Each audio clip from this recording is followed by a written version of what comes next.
What is up, everybody? Welcome to Ginger Runner Live. We are back after a 2-week hiatus after the 100th episode, episode number 101. I decided to come back big, huge. Tonight's guest is pretty much one of the fastest humans on Earth, and I'm so excited to have him on the show, Mr. Ryan Hall. Sit back, relax. Let's get ready for some Ginger Runner Live.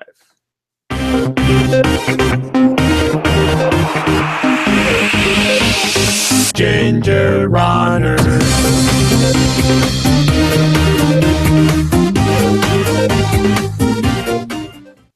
Yes. I'm a little rusty, but I'm so excited for tonight's show. So I apologize for any sort of tech issues. This is going to be probably one of the biggest live shows that I have done. Tonight's guest is an Olympian, an incredible athlete, all sorts of records, has been to the Olympics. We're going to talk to him about a lot of it tonight. I want to let you know, if you are watching live, we're taking questions live, as we always do. So if you want to do it, if you want to submit questions, you can either do it in the chat room. My wonderful wife is in the chat room kind of moderating, so if you have questions, she'll be pulling some of those. And if you want to ask them on Twitter, we can also bring them up on screen as well. By using the hashtag GRLive, we'll be able to bring those questions up for our guest tonight, Mr. Ryan Hall. I'm very, very excited to introduce him. Welcome him to the show. Ryan, how's it going, buddy? I'm good. Thanks for having me. It's going to be fun. Yeah, man, I'm really excited. This show normally deals with ultra running athletes, elite and mid-pack, back of the pack, all sorts of stories. You are one of the few road runners that I've had on this show, and easily the fastest. I'm so excited to have you on. How's life now? Because you just had a big announcement that you dropped on everybody, the retirement. How's life since the big announcement? It's been good. It's been good. Life is still good post running, and I'm still, running a little bit, but just enjoying being a dad, enjoying doing some other things. I've been doing lots of weights. Like, I still love to challenge myself physically, So, I mean, before the show, I was out like splitting some wood and just having fun. It's nice to not have to worry about getting all sore or bulking up in your upper body, and just be able to do some of those things that I haven't been able to do for the last 20 years while I've been focused on running. Yeah, you've spent so much of your life focused on competing and doing incredibly well, performing on the global stage insanely well with incredible times and American records. Spending so much of your life focused on that. Was this something that you anticipated happening when you turned 33 or, early 30s, or was it something that you didn't think retirement would happen for much longer? Was it a choice? Or let's talk about that a bit. Yeah, you know what? Like, I didn't even know if I was gonna be able to run professionally at all when I was going through college at Stanford. Like, I was really struggling, and I was like, I'm gonna have to get a job somewhere and maybe run on the side, And then God just blessed me, and I hit it big my senior year in college and ran well NCs, and that kind of opened up the doors for me to sign with ASICS, and I've been a pro ever since. But if it wasn't for that magical spring that I had in 2005 at Stanford, none of this would have happened. We wouldn't have been talking about retirement. So, I never knew how long my career was going to be. I was always hoping it would go long, whenever I'd see like Constantina win the gold medal in Beijing in the marathon on the women's side, or, Dina and Meb running so well late into their careers. You're always like hoping that's going to be you too. But the truth of the matter is that's not most people's story. We have like 2, 3, 4 people in our sport who are able to kind of transcend that age and, compete late into their 30s. But that's not the norm, unfortunately. And for me, like, the way I've approached the sport, I've always been very extreme in nature. Yeah. So I train extremely hard. I raced, 2 marathons a year for what was it, about 8 or 9 years, and I went insanely hard in those races too. So I asked my body to do a lot, and it gave me a lot for 20 years. I mean, I've been running nearly 100 miles a week for about 20 years, and my body is, it's broken down in the last 4 years, and especially kind of in the last 2 years. And so it was really an easy decision for me to make, like, looking back on it. It wasn't an impulse decision. It wasn't, any one bad race or one bad training buildup. It was taking a broad picture look at the last 4 years and be like, my body is not responding well to anything I'm asking it to do. And I've experimented with everything I could possibly think to experiment with to try and get my body absorbing the training and try and get back to that level I was at before. And it was an extremely like frustrating process, but I always believe I was going to come out the other side and I was going to figure out what was going on with my body and I was going to get back to where I'd been before. But after about 2 months ago, I tried everything I could think to try. And it's like, my body's not even letting me run a half hour easy right now. So Yeah. it was pretty easy to decide it was time to hang them up. You know, this is a topic of conversation that we have had on this show numerous times with ultra runners. There's this, it seems to be this trend with ultra runners to train extremely hard in really hard conditions, basically put themselves through the ringer to survive these longer distance races, 50K, 50-mile, 100-mile races and beyond. So you hear stories of athletes coming in with weeks of training in excess of 150, 200-mile weeks. For that longevity, I know as an ultra runner and just a runner in general, I want to be able to run forever, well into my late years. Do you think that anything that you did leading up to this was detrimental to that, competing at such a high level for longer? Or are you happy with that 20 years and you're excited to continue to be able to run into your later ages, but not have to compete necessarily? Yeah, it's kind of a little bit of both, you know. I'm excited to keep running, stay active, but you know, I always pictured when I ended my career, I was like, oh, it'd be fun to do some ultras, and I know we'll kind of get into this later probably, but now with how my body's feeling, how broken down it is, it feels like it's like allergic to running intensely, you know. So Okay. I could still go out and run, you know, 6, 7, and 8 miles and be fine if I'm just going really easy. And that's kind of, I think, the case. Like if I was running the last 20 years, but I wasn't training as intensely as I was, I think I could easily, and I could keep, you know, I could go run, you know, ultras or marathons even now. It just wouldn't be at a very high level. So I think it all comes down to intensity. And I've been so intense for the last 20 years that that's really zapped my body. So it just Yeah. can't get up to that same intensity level it's been able to get to before. So I think, you know, for people who are watching, it's like you can run ultras and marathons and be totally healthy, be totally good for a really long time. Like it's not like what's going to happen to elite runners is going to happen to you know, people who are just covering the distance, and it's more kind of, it's easier on the body, a little bit more gentle, and yeah.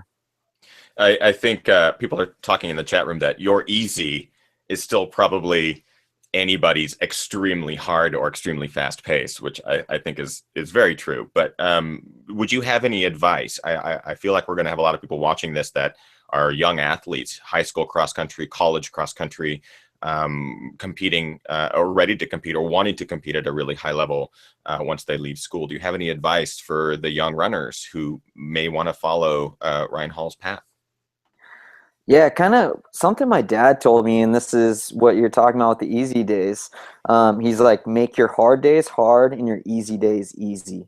And that was kind of a theme throughout my entire career. And something I noticed amongst a lot of the best distance runners in the world is their easy days would be pedestrian, like super slow, but their hard days are very, very intense. So I'd actually like, people would want to run with me on easy days when I was a pro, you know. And if they didn't know that, like, I really, like, I'm running like 8-minute pace, 8:30 pace sometimes, like I'm like taking it easy, you know. They always want to, they're like two-stepping me or half-stepping me, like expecting them to be running like 5:30 pace on my easy Right. days. But that's actually very rarely the case because I'm so tired from the previous day's workout that I'm just trying to recover as much as I can. So you oftentimes see the best guys in the world just out jogging super slow on their easy days. So that is something I'd tell, you know, runners, make the difference between your easy day and your hard day a big difference. I think a lot of people, and especially people who aren't necessarily elite runners, get kind of stuck in this middle ground. Well, they'll go out, they'll run every day about the same effort level, about the same intensity, about the same speed, and your body just doesn't grow when you do that. Your body grows by zapping yourself, by going super hard, and then by resting really, really hard and resting really well. So yeah, just make your easy days count. That's when you grow. That's when you get better. That's amazing advice. I think people have said it on the show before, but not quite as passionately or as simply as you've stated it. So I think that's really smart advice that anyone watching can take and implement into their training schedule. We have a ton of questions coming in the live chat room, as well as a bunch that have been emailed. And of course, I want to show you guys that we do have this live Twitter feed as well. For example, MFL1 says, ordered some late night Chinese just to make sure I stayed awake for the Ginger Runner and Ryan Hall. Super stoked about the show. So yeah, if you guys have questions via Twitter, just use the hashtag GRLive and we can get those on screen. Little shout outs to you guys as well. Okay, so we're going to start with some of the questions that were emailed to us, Ryan. This is from Daya Kunane. I'm guessing that's the pronunciation. I probably also butchered it. I've wanted to know what happened during the 2015 LA Marathon. This is a question that came up a lot. What was going on that caused you not to finish? Yeah, that was a good question, because I didn't really do a lot of media or talk a lot about that afterwards. And really, kind of the short of it is just I just blew up. It was pretty simple. Like, I just went out with the leaders like I always do, and that's the thing. Ever since I got into my career, I've always believed that like I belong with the best guys in the world. So I approach every race with that mindset, and sometimes that gets me into trouble. And that's kind of what happened at LA. Like, I felt really good at the beginning. I felt like, this could be my day. Things were clicking. Although I will say that like my buildup hadn't been great, and I was starting to kind of experience these like fatigue issues that I've been have getting increasingly worse since then. Yeah. So I was kind of just hoping though, like, cause some days like I'll be okay, like I'll get out there and I'll be strong. I'll feel like my old self. I'll be really optimistic and be like, oh yeah, I'm back, and then it could be the very next workout will just be terrible and I'll just bomb it. So LA, I was hoping for the best, went out harder than I should have probably, but I was like, I'm just going to stick my nose in it and we'll see what happens today. And I was just falling apart. And it was actually like kind of like an embarrassing, funny, well, not funny during the time, but looking back on it, kind of a funny memory. Cause here I am, like, I dropped off the leaders, so I don't even know what place I'm in, but there's a big African group in front of me. But it's also a U.S. championship, so they have like the USA track and field like camera on me, and I'm already wanting to drop out of the race because like I know my day is over. I'm like, this is gonna get really, really ugly, and I'd rather like live to fight another day than jog this thing in 4 hours. Like that's just gonna make my body go into a deeper hole. So I'm not gonna ask my body to do that. So I was already wanting to drop out, but I was still winning the American race. So like you can't drop out when you're on video. They're live streaming you, and you're in first place, and then you drop out. So Right. I was like waiting for these American guys to catch me, but they went out like a lot slower than I did. So it took them forever to catch me. I kept like looking back. I was like, "Come on, guys, come and clean me up. I'm done." Yeah, help me out here. That's Yeah. funny. That's good to actually know what kind of happened, because I remember that I was spectating that day, and we were so excited for you and for Sarah, and we just kept our eyes out for you and stuff like that. But I don't think we were further down the course, so we didn't get a chance to actually see you. A great question in the chat room from Kimosabe75, regular viewer of the show. Thanks, Kimosabe. Ryan, in the past 4 years, what was the longest period that you didn't run? Was it weeks or months or days? Yeah, I usually take 2 weeks off after, but I think when I string injury in the Beijing Olympics, or not Beijing. We're having a bit of, at least on my end, we're having a bit of audio glitching. Ryan, if you can still hear me, I think we're just getting a little bit of feedback. So I'm going to have you answer that question again if you are listening or if you're still there. Okay. Yeah, it looks like it might just be a Wi-Fi. I think it's just a Wi-Fi glitch. Ryan, if you can still hear me, if you just want to like reset your Wi-Fi, maybe rejoin the chat, because every once in a while you sound loud and clear. Oh, he's moving. Ryan is on the move. I think he's relocating closer to the Wi-Fi signal. All right, we're going into family land, so I might be interrupted here. That's totally fine. We're actually able to see you and hear you a little bit better. Yes. Hi. This is Jasmine and Lily. Hi, Jasmine. Hi, Lily. I don't know if they can hear me because of the headphones, but hi. Hi. That's Mia. They're just sitting down to dinner, so I was in our quiet office, but now I'm close to our router, so. Okay, I think that's just what happened. Yeah, it's a bit of a router nonsense. Yeah. So yeah, we were talking about rest periods, rest breaks. Yeah. Oh yeah. So I'd usually take 2 weeks off after marathon, but my hamstring never got better after the London Olympics. So I actually got a Prp injection. So that's where they take your own blood, and it's legal. It's not banned. Lots of athletes do it. They take your own blood, they spin it, they take the platelets out of it, and then they inject it back into the injured site. So I did that, and when you do that, you have to take, I think, 3 or 4 weeks off. So I think I did that twice actually. So I think I took about 6 weeks off then. So that was the longest I took off before now. And now I'm running about 3 days a week, about 4 miles a day for the last couple of months. So this has been my longest break for sure. Just consider it a nice vacation. You can actually enjoy spending time with your family. Exactly. People are talking about in the chat room. They love seeing the family, and they say this is going to be the best part of retirement, and that's the family. Yeah. We had a great question in here from Glenn. Ryan, why did you choose to specialize in the marathon as opposed to shorter or longer distances or trails? Do you think you could have achieved the same level of success in those other events with different training? You can't hear. Yeah, that is something I've thought about before. You know, like if I had to do one thing differently training-wise in my career, it would have been to only run 1 marathon a year and spend the whole rest of the year trying to stay 5K, 10K sharp on the track, and not to try and be a world-class 5K or 10K runner, but simply to stay a world-class marathoner for longer. Because I think the more marathon work you do, the more longer training you do, the further you get from that track-specific speed, it makes the marathon a lot harder.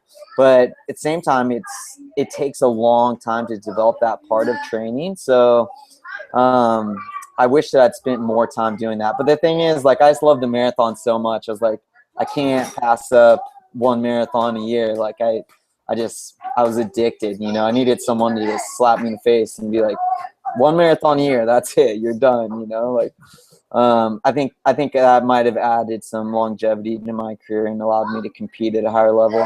In terms of, you know, whether or not I could have made it on trail scene or ultra stuff, I really have no idea. I know that's like a whole different ball game than the marathon, so I might have been okay, but maybe not. This is Hi.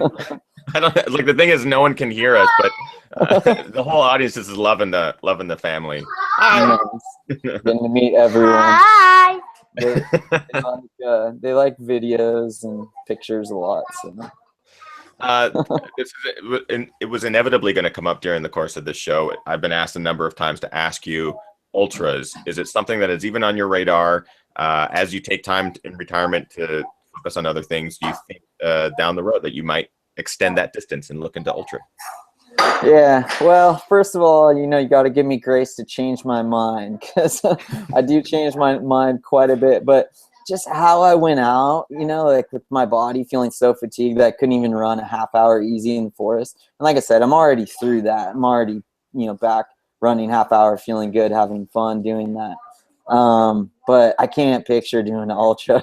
I always wanted to run comrades, you know, like Alberto did. And I've, you know, heard so much about that race. A lot of my friends have done that race, so that would be a really fun one to do. I mean, I love running out in the mountains. I love like the quiet serenity, the peace of that. Like that gets me going like nothing else, you know. So that would be a really fun thing for me to do. But my body's gonna have to reboot for that to happen.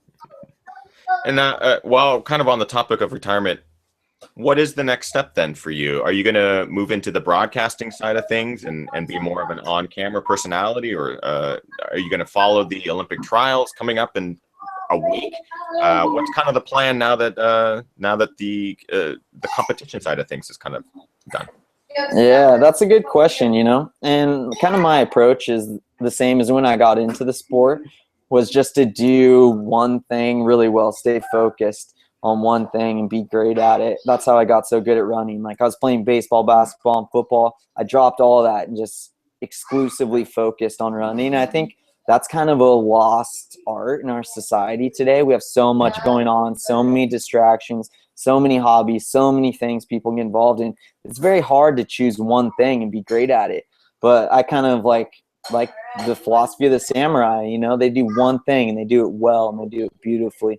And so now, you know, my focus is just on helping Sarah train for the Olympic trials. I've actually been coaching her for the trials, and I'm super excited. She's in amazing shape right now. I've never seen her this fit before. Honestly, some of the runs she's done, I'm like, I would have been happy with that in my heyday. So she's looking really good. I have no idea how the trials are going to play out. I don't know what kind of shape anyone's in, and I hate it when people ask me to speculate, you know, who do you think's gonna make the team? Because unless you've seen a build-up, like, you have no idea. You're just completely shooting in the dark. And I know talent plays into it, experience, all that, but really it's all about like how good your build-up was leading up to it. So I don't know what's gonna happen out there, but I know Sarah's gonna run great, and I know she's gonna have a great day. So I'm super excited about that. So just focus on that.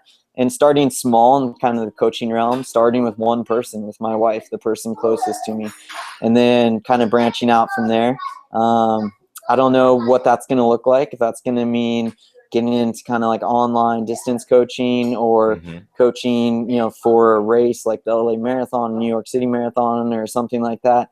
Or if it's going to be, you know, coaching high school kids here in Reading, or coaching my kids as they're coming up through grade school and stuff. So I don't know. We're going to see what it looks like. But I definitely want to stay involved in the running industry and the fitness industry, and be a part of it, because I feel like I've got so much. The sport has given me so much that I feel like I have a lot to give back now, and I feel like I could help people to not make some of the same mistakes I made, and I could help people run faster than they've ever thought they could run. Yeah, we're all really excited to see kind of the next stage and next evolution. I know that if you had any sort of coaching services, the line would be through the door. People would be flipping out to have that opportunity. We're going to go to some Twitter questions, because we've got a couple here from the Newton Runner. I believe that's JT. What's up, JT? How much sleep do you recommend athletes get per night during hard marathon training blocks? As much as you possibly can. Sleep is the number one performance enhancing thing you can do. I always slept about 9 hours a night, and then I'd take an hour nap to a 2-hour nap in the afternoon. So you can only train as hard as you can recover.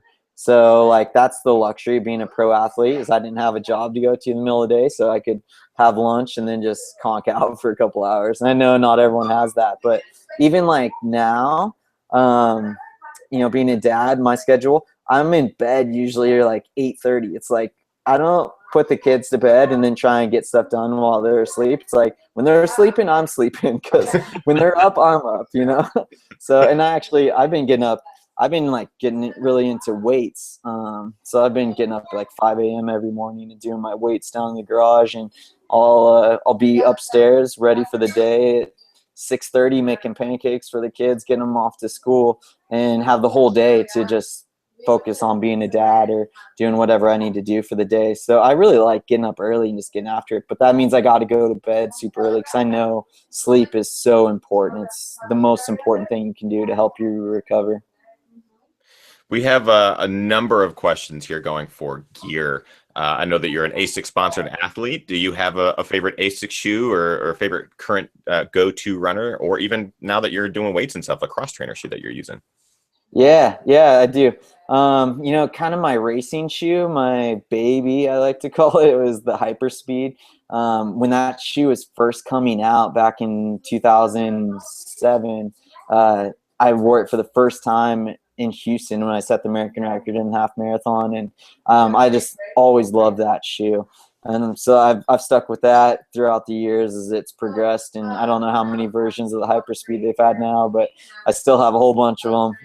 I love that shoe. That's kind of my go-to. But it's cool now because there's so many shoes, and I have a shoe for like every type of run that I'll do. So if I'm doing an uphill run, I want kind of like a mid-weight trainer, you know, so I'll put on like a DS trainer or something like that. If I'm going out for an easy day, I love the like M33s with a little more cushioning in them. And that, you know, that's something that's I think really important for marathon running is working out in the shoe you're planning on racing in. So I'll do 15-mile hard tempo runs on the road in my Hyperspeed. So I'm callousing my legs to a lower profile shoe, to a lightweight shoe that I'm going to be racing well in, but it takes callousing. If you just pop those things on and hope for the best, you know, a couple weeks before the competition, you're gonna be in for it. You're gonna be super sore. So, but then you got to protect your legs on those other days, like I was saying. So there is a place for those bulky, really cushiony training shoes. I love those things, especially if I'm traveling and I can't find dirt or trails to get on, because I run all of my runs on dirt, trail, grass. That's just like a key to staying healthy, except for my hard workouts, which are done on tracks or roads or surfaces where I can run fast. But running on soft surfaces is massive. And if you can't do that, get the most cushiony shoe you can find for those easy days. You need to protect your legs. I've been rocking the ASICS 33 FAs for a lot of my long runs. It's the same pair that I wore at the New York Marathon. I've just been using them for all my long runs because they've been so cushioned and comfortable. We have a great question in here from Lawton Hare. Ryan, what are your top 3 memories or moments? This is a really tough question, I know, to throw on someone to come up with your favorite 3 moments. But if you want to come up with maybe a favorite memory or a couple favorite memories from some of your races or training, I'm sure that would answer their question. Yeah, it's actually pretty easy. My career was so up and down. You know, I had some glimpses of what was possible for me, and I got to taste that a couple of times. And when I look back at those experiences, I'd say, you know, running 2:04 in Boston, that was one of those times when I was firing on all cylinders and I was really hitting it. And I know the conditions were perfect and we had a tailwind and all that stuff, but it was just a magical day, you know, and being a part of a key part, you know, of the fastest marathon in history ever run by quite a bit. Was just incredible, you know. So actually, it's not anymore, huh? But I guess it was at the time. So at the time. So that was just an incredible moment for me. Then also when I ran 59 minutes in the half marathon, just because that was kind of unexpected. Like I was in full-on marathon training, was expecting to, I don't know, like I was feeling really great, but I didn't think I'd be able to run nearly as fast as I did, and it was just one of those days where you're looking at your watch and you're like, that can't be right. I didn't just run that mile that fast. So that was pretty magical. And then I think, you know, making my first Olympic team, that was a pretty amazing experience. I'll never forget that. And a big kind of backstory behind that was I was struggling so much. Like 3 months before that race, I was on the phone with Sarah 'cause she was in Europe. I was back in Mammoth Lakes training. And I was telling her, I was like, there's no way I'm making this team. Like, I can't figure out what's going on with my body. Like, I'm just totally zapped and not responding to training. So I actually took like 3 days off and got super down in the dumps. I remember just staring at a blank TV screen for like 2 hours one time. I was just so bummed, you know, because I was like favored to make the team because I just run 2:08 in my debut, and so I was like, this is my chance, you know. I'd always dreamed of going to the Olympics, and then here I was like down in the dumps, not able to figure it out. And then I just gradually started training again, and it just started to come around little by little, but really didn't have like any phenomenal workout, any one workout where I was like, yeah, I'm good, you know. And then so to be out there and have everything clicking and be pulling away from guys when you're not trying to pull away from guys was kind of like, wow, I can't believe this is actually happening. So it was a super emotional, but also a spiritual experience, you know, like that was the race where I felt like I connected with God the most when I was out there running. And it was a pretty amazing experience. I hope to have lots of runs like that one day in heaven. That's what a great story. It's so crazy to hear the other side of things, because as a spectator and as a fan of you and of the sport, you think a day like that, a day at the Olympic trials that you just blast and you destroy and you do amazing things. You're like, oh, that was the complete buildup to that wonderful day. You don't think that the athlete maybe had a moment of what's happening to me or what is going to happen on that day. That's pretty awesome. That's pretty special. Yeah. Really great questions coming in from the live chat room as well. We have a number of questions regarding diet, and I think this is something that a lot of our elites, a lot of the guests that we have on the show always get, and I'm always really curious about it.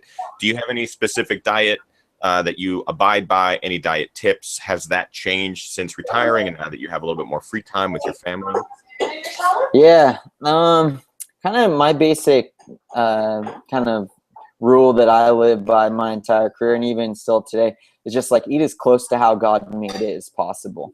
And I feel like if you're like getting natural foods, ideally close to the source, not packaged, not processed, and you're just eating like raw, good, solid God food, then you can eat to satiation and eat a lot and not get fat, you know. Like I know a lot of people worry about that, about you know, putting on extra pounds. And I wish that looking back on my career, I'd been less worried about that, because I actually ran all my worst races when I was the leanest and when I was the lightest. And oftentimes, you know, like I know I thought that way. I thought the lighter I get, the faster I'm going to run. But that's only true to a certain extent. If you get too light, too lean, then your performance is going to suffer. So I would tell people now who are doing running ultras or running marathons or whatnot to eat to satiation. Don't starve yourself. Give your body the fuel it needs to recover, to build itself back up. But just eat clean food and try not to eat out a lot. Like it's easy to pack on pounds when you're eating out because, you know, they make a steak and they're not grilling it on a barbecue with no oil. They're like continually putting butter on top of it, you know? So, Right. So yeah, that would kind of be my advice. I remember when I was getting into marathon running, a good thing someone told me is like, when you're doing marathon training, you're running a lot, eat as much as you can. And I think that was one of the reasons why I was a really good marathoner for as long as I was, because I wasn't afraid to eat. I was around a lot of guys who they're afraid of putting on weight. And I always was eating way more. I felt like I was, man, I'm like a pig. I'm always eating way more than everyone else. You know, I'd get like self-conscious about it. But I think it was actually what allowed me to run as well as I did. And then I always put on a lot of weight after marathons too. Like I put on 10 pounds, and it wasn't like, you know, in bodybuilding, they talk about bulking and they talk about clean bulking versus dirty bulking. Dirty bulking is like Snickers and cinnamon rolls and stuff like that. Well, I was like dirty bulking for 2 weeks. So I was just like getting fat. Like it wasn't muscle, but it was ugly. And I wouldn't necessarily recommend doing that, but you do need to put weight on after your key events when you're getting really lean. Like you can't just stay super lean all throughout your career and maximize your performance. That's so funny that you said that, because I feel like that is a great connection to the ultra realm, where people, this is a common phrase, that people will run ultras only so they can eat whatever the hell they want after, right? So they can just shove it all into their mouth. And very much guilty of that exact same thing. There is so much talk amongst ultra runners, trail runners, long distance runners regarding fat versus carb, high carb, the right carb. Do you abide by anything in that realm, or is it just clean eating?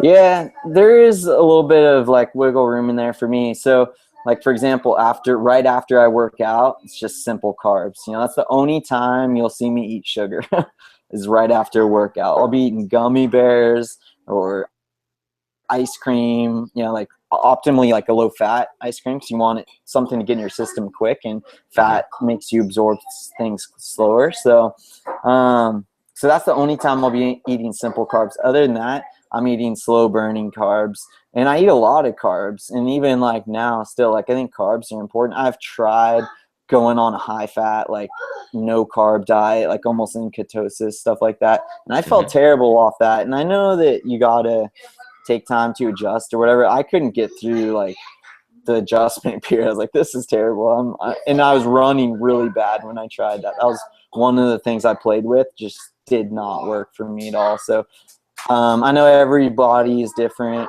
but for me, carbs are a must. So for me, go-to carbs like sweet potatoes, brown rice, quinoa, oatmeal. Ate a ton of oatmeal. All like slow burning carbs. You know, I think that's the key to eating carbs and not getting fat. And then also something I learned from nutritionists at Stanford was to eat raw veggies before you take in a substantial amount of carbs, because it slows down the absorption of the carbs and helps the glucose go towards your muscles, not spilling over into your fat stores. So that was kind of a key that I learned early on in my career that I felt like was really effective. The only time you don't want to do that is, like I said, right after you work out. You just want simple carbs, you want protein, and you just want to get in there quick. In terms of fat, like I said, I played around with a higher fat diet and a low fat diet, and it kind of just depends what I'm going for. You know, if I'm trying to lean out, then I keep my fat pretty minimal. And then if I'm trying to put on weight or whatever, then I'll eat more fat. And I know that they say like fat doesn't spike your insulin, so that's not what makes you fat.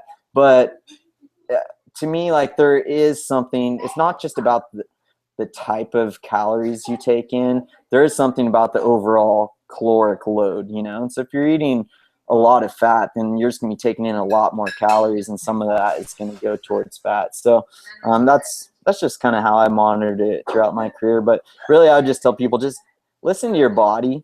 The more I got into nutrition and the more I started getting really scientific about my nutrition, kind of the worse I got, because I stopped listening to my body and to its cravings and started eating according to what I was thinking in my head rather than according to what my legs and my body were telling me I needed. So that's something I wish I would have done differently throughout my career. I wish I would and I was good at it. I was really good at doing that when I was young, and then I started to think too much and started to read too much and stop listening to what my body was telling me. Is that going to change at all now that your mileage per week is going down and the competition side of things is a little bit different? Is the diet going to change? Are you going to be a little bit more forgiving, or are you going to try to stick with a pretty disciplined diet?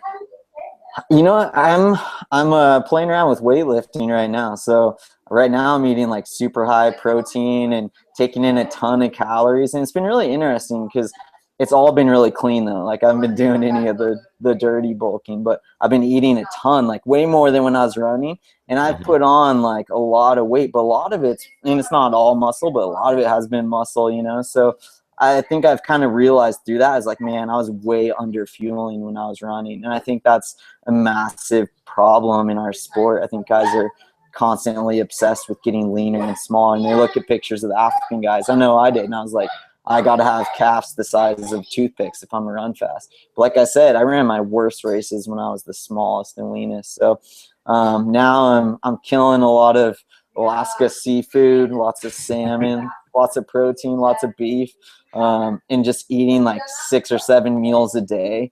So I'm like, okay, so here's the thing.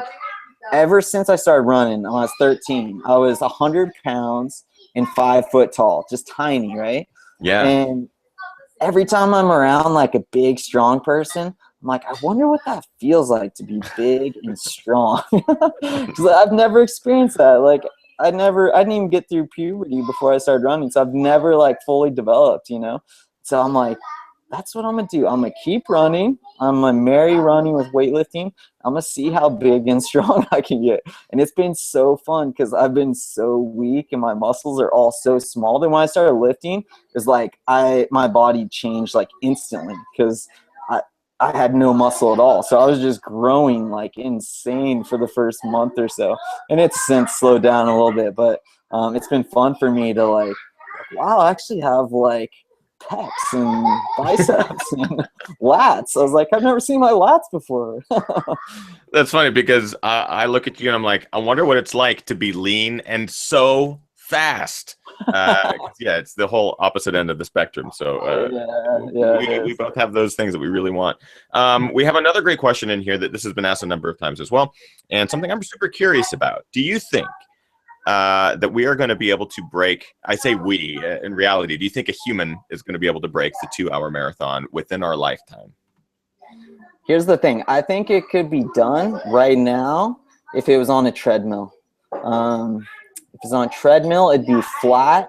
There'd be no wind resistance. You wouldn't have wind kicking against you at all. It's like having a pacemaker, so you wouldn't have to worry about being that focused to run that fast, that long. You just put it on the speed you need to go and start running. And I guarantee some of the African guys could do that right now, because I've done a lot of workouts on treadmills, in Flagstaff. We'd be getting snow, and it feels fast at first when you get on there, and I'm sure you guys can all relate to this who are watching. Like when you first get on, you're like, man, I feel like I'm flying. But then the thing is, you adjust to it and you get used to it. And it is actually like Jack Daniels, when he was coaching me, I forget what % easier he was telling me, but it was basically like the conversion of, if you're running at sea level or 7,000 feet, but you're on a treadmill, you can run the same speeds that you're running at sea level. So it's like 5% difference or something like that. So that's a lot in elite distance running. So you take a 2:02 marathoner, you put him on treadmill, he'd be under 2 hours. I'm sure of it. That's crazy.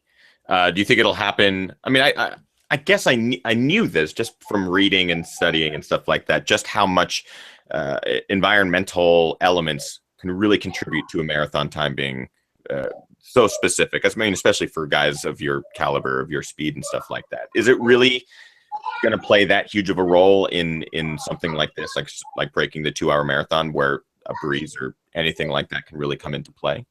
Yeah, absolutely. You're going to have to hit the perfect day. You have to have really good pacemakers, guys you can just tuck in behind you. Ideally, like a few of them or some really big ones, which is hard to find in the marathon world. But everything's going to have to click perfectly, And really, it's going to take guys trying. Because like right now, you don't have anyone going out, or at least not that I've seen, going out in 59 minutes for a marathon. When guys actually start trying that and they see how far they can get, that's when we're going to see the envelope start to get pushed, Like, I would love to see some of these guys go out and 59 and see how many more miles they can do. It'd be really interesting, and that would start to change the way they think and approach the marathon, I think. Yeah. Now, you've trained all over, Flagstaff being at altitude, Reading not at altitude. Do you have a preference as to where you like to train? Yeah. I mean, I think I had it probably the sweetest when I was in high school, actually, in Big Bear. I was training 7,000 feet, but then my dad, and I was thinking about this the other day because I've been driving my girls to school all the time. I'm like, I can't believe my dad, he drove me down off the mountain. So it's like 75 minutes or so down the mountain just to run a track workout. And then we drive 75 minutes back up the mountain, like windy, like crazy roads, So that was pretty ideal when you can drop down from 7,000 to sea level in 75 minutes and be training at sea level. That's kind of the live high, train low kind of sweet spot that you're going for. There's not many places in the wet, so I got it really good there. I think it really just depends on the individual. There's some people who just don't respond well to altitude at all. And so for them, like going to altitude is detrimental. I found that throughout my career, as I got older and speed became more important, maintaining speed, actually being at sea level helped me. I was able to recover better and run faster. So I think there is a place for sea level training. I think if, like ideally spending a month or two up at altitude, then a month or two down, just going back and forth is pretty ideal as well. We have a moment here with family, and it's definitely something I wanted to talk a little bit about with you. What's it like having a full family now? Has life changed for you? It's like, obviously it has, but in what ways has life changed? Yeah, life is completely different. It's just so much fuller and more fun. Like, I grew up in a family of 5 kids. I was in the middle of 5. So like I just was always around family. Our house was always crazy, super loud. I think I was usually the one making it super loud. And now that's kind of how our house is now. It's just full of life all the time. So it feels right, you know, like it's the challenging part of being a pro runner sometimes is dealing with the boredom of it, dealing with the isolation of it. You know, for a while there, Sarah and I weren't on a team and we just had each other. And so our nights, you know, they'd be pretty low key. We'd be reading or watching movies or watching, what's the, Chopped. We love Chopped. That was like our go-to there for a while. But now like we don't watch TV at all. Like our nights are making dinner, playing. I was jumping on the trampoline with the girls earlier, and then we'll do some homework and play some board games and stuff before they go to bed. So life is definitely a lot different, but a lot better, a lot fuller. It just feels like, oh yeah, this is how life is supposed to be. Now, we're going to talk a little bit about the Olympic trials that are coming up. It's something that's kind of a hot topic of conversation for Los Angeles runners because they're taking place here in Los Angeles for the first time in my lifetime. I don't know when the last time they were held here was at all, but we're really excited to host the trials here in Los Angeles. Sarah Hall will be there amongst a whole slew of incredibly fast, talented athletes. Are you going to be making it down to Los Angeles? Are you going to be spectating? Are you excited to spectate if you are, or is it going to be a little bit different being on the other side and not necessarily competing? Oh yeah, it's definitely gonna be a lot different, but no, it's gonna be really exciting. My whole family, we're gonna drive them all down there, and it's gonna be cool that they get to actually watch Sarah try and get on the Olympic team. So yeah, it's gonna be really fun. I'm gonna be out on the streets, running all over that course, trying to get on as many spots as I can, just screaming super loud for Sarah. So it's always more nerve-wracking when you're watching than when you're the one actually out there competing. But you know what? It's kind of cool because even though I'm done running, I don't necessarily feel like I am all the way done running, in the sense that when Sarah's out there, like I feel like part of me is out there running with her, you know, especially now since I've been coaching her for this build-up. I just feel like in the same vice versa, you know, when I was running, I felt like she was out there with me, and I felt like my victories were her victories, my defeats were her defeats. Like we shared it all together. So It kind of feels like, you know, like life isn't extremely different than how it used to be. I'm just running a lot less. Now, I want to talk about the course because when I first saw the course for the trials, I was really surprised based off of some, they're essentially out and backs, really sharp turns and stuff like that. Do you think it's going to alter any of the runners' ability to log certain times on this course? Is it going to be an equal playing field? What are your thoughts on the course design itself? Yeah, it'll be interesting on the course. I think kind of the cool thing about that, or the thing that'll make that interesting, having all the turnarounds, is you get to see where your competition's at very easily and a lot. True. And I, like, for example, really changed when I was in the 2007 Olympic trials. The reason why I made the move when I did is because we ran by the Jumbotron with 1 lap to go, 6 miles to go. And I saw Khalid Kanuchi catching our group. And I was like, I'm not letting a 2:04 marathoner back in this race. Like, we need to get moving. So I took off. But I wasn't trying to drop anyone. I was just trying to keep distance from Khalid. So, like, little things like that where you get a glimpse of where your competition's at, the more you see that, the more strategic the race can get. So I think it's going to be important for people to kind of stay close, stay in contention. Because when those top 3 get away and they know they have enough room, they're going to be extremely motivated to keep that space. So there's going to be a lot of looking on the other side of the road, seeing what's happening. It's going to be really interesting. What is next for Ryan Hall? Man, just being a dad, watching, growing, getting muscles, as my girls like to say. I love it. Seriously, I think that's so awesome that Ryan Hall is like on the lifting train now. I think that's so great. You're going to go back to the Olympics as like a power lifter. I know it. Well, I got the appetite for it, I'll tell you that. It's really exciting, man. Again, it's an honor to have you on the show. I know that there's a number of questions that didn't get asked yet. We're going to do a real quick post show with Ryan. If you have questions, get them in now. Bring them into the live chat room. Kim, my wife, who's moderating, will be able to pull those aside, or bring them onto Twitter using the hashtag #GRLive, and we'll see if we can get Ryan to answer those quickly before we have to let him go. It is an honor to have you on the show, Ryan. You're an incredible athlete, incredibly inspiring to all levels of athletes and runners, from the front of the pack all the way to the back of the pack. You're extremely kind, and it just, you exude this kindness, and it's really awesome to have you on the show. It is an honor to have you on the show, as I do with all of my guests. For all first-time guests, I have a little thing I like to do called the Quickie Question Quiz. It's a series of really rapid-fire questions, very easy, very simple. You let me know when you're ready, and I will just fire them off. All right. I'm a little nervous, but I'm ready. They're totally easy. What was your very first race? First race was a mile race at Trabuco Hills High School my freshman year in high school. Ran 4:35, and that was probably the most nervous I've ever been in my entire life. Yeah, a side question. This is not even related to the Quickie Question Quiz. Do you, or did you, get really nervous before some of the big events?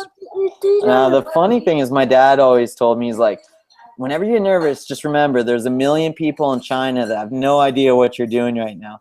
And so I'd always think that, you know. And then on the starting line in Beijing, I was like, my dad's wrong today. Today they know what I'm doing. But that, you know, what's funny is I wasn't that nervous on the starting line in the Olympics. Kind of the more seasoned you get, the more you learn to control your thought life, and you can kind of control those emotions. What's to eat dinner? Perfect timing, actually. We'll be able to just rip through this Quickie Question Quiz, and you can go right to dinner. What is your favorite running movie? My favorite running movie is definitely Chariots of Fire. Gotta be honest, I haven't watched it for a while now, but when I was coming up through high school, getting into the sport, I probably watched that movie like before every single race that I went to. So that's definitely a favorite of mine. What's your favorite place to run? St. Moritz, Switzerland. And that's a tough one for me to say because I've run in some of the most beautiful places on the planet. But St. Moritz, when we ran there, I told my wife, I was like, you can bring my ashes here. This is where I want to be spread. It's beautiful. Bucket list race. Ooh. Bucket list race. Ooh. This could be a stumper. Geez, I don't know. Maybe a Spartan race or something. Actually, you know what? I'm really excited about this Beat the Sun run that I'm most likely going to be running with ASICs over in Europe. It's around a mountain, like a super famous mountain I'm blanking on the name of right now. But it's a really cool relay race that you run with 15 other people, and you try and run around the mountain from sunrise to sunset. So that's going to be really cool for me. I love relay races, and I haven't done them for a while. So. What's your guilty pleasure television show? Guilty pleasure television show? Probably, like I was saying, my wife and I were super into Chopped. I wouldn't necessarily feel guilty after watching that, but no, it's a good show. That's a good show. And finally, what is your favorite post-race indulgence? Cinnamon rolls. I have a funny story about that real quick. So after the London Olympics, I dropped out, super bummed out. So I was going on my typical dirty bulking cycle after marathons. And so the day after the race, we pop up out of the subway, and there's like a Cinnabon like right in front of me. And it's just like God put it there for me. It's just like, oh, Cinnabon. And my wife, Sarah, as soon as we walked up the steps, she's like, don't do it. Don't do it. She hates it when I dirty bulk. And so I was like, I'm doing it. I went straight, I beelined it straight into there, got a cinnamon roll with my dad. And then we go into this back alley, and there's still like lots of crowd around. It's the day after the Olympics, but there's still a lot of, people there and stuff. So I'm like in this little side alleyway, like all by myself, just like devouring the cinnamon roll, going crazy on it, sitting on the curb. And I look up, and this lady's there with her cell phone taking a picture of me. I was like, what? It's like, oh, I just got caught dirty bulking by someone. Has that made the web or anything? Has that photo surfaced? I'd love to see that picture. If that person's watching, you gotta send it to me. That'd be pretty funny. There's some citizen out there that just has a picture of Ryan Hall gorging on a cinnamon roll. What do you call it? Dirty loading. So if you've got it, it's definitely worth some cash. I'm going to let Ryan go to dinner because his family is obviously sitting down, and I'm sure they're not really happy with Ryan sitting there on the computer answering questions. Ryan, it is, again, man, it's just an honor to have you on the show. Thank you so much for taking some time out for your family and dinner tonight. And where can people find you on social media, or where can they follow you and keep up to date with Ryan Hall? Yeah, we have a website, ryanandsarahhall.com. Also, my Twitter handle, RyanHall3. I have a Facebook page, Ryan Hall 3. It's pretty much all Ryan Hall 3 stuff. Instagram, Ryan Hall 3. So yeah, thanks for having me on the show, and thanks for everyone who tuned in today. It was awesome taking your guys' questions. Love the questions, and look forward to helping you guys out on the roads if I can. Absolutely. Again, there's still so many questions left to answer. So we'll have to get you back on the show in a future episode. And we'll see you at the LA trials next week, man, because we'll be here. Yeah. We'll be spectating as well. So we'll see you down here. If you are watching live, thank you so much for tuning into tonight's Ginger Runner Live episode number 101. We are back to our regular schedule every single Monday, 6 p.m. Pacific Standard Time, broadcasting live with some of the world's best athletes with some amazing stories. Thank you for watching tonight. Make sure you subscribe to this channel. Stick around. I'll be doing a quick post show. I don't know how long Ryan can stay. I imagine that he's got dinner in front of him, so we're going to let him go. But thank you guys for watching tonight's show. And stick around if you want to watch a little bit of post show with just myself. Okay.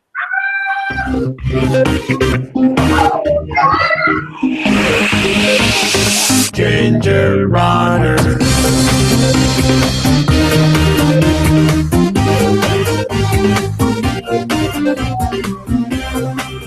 Yeah, Ryan. So that's pretty much it. You're welcome to stick around if you need to go to dinner. Go for it. It was awesome to have you on the show. Yeah, it was really fun. Thanks for having me. And yeah, it was cool. It was fun. Appreciate it, man. All right. Cool. Everyone go follow. You too, dude. Go follow Ryan Hall. Just an awesome dude and super talented, and it's going to be awesome to see what he is doing next. I'm going to stick around, and I'm going to go ahead and eject Ryan. There we go.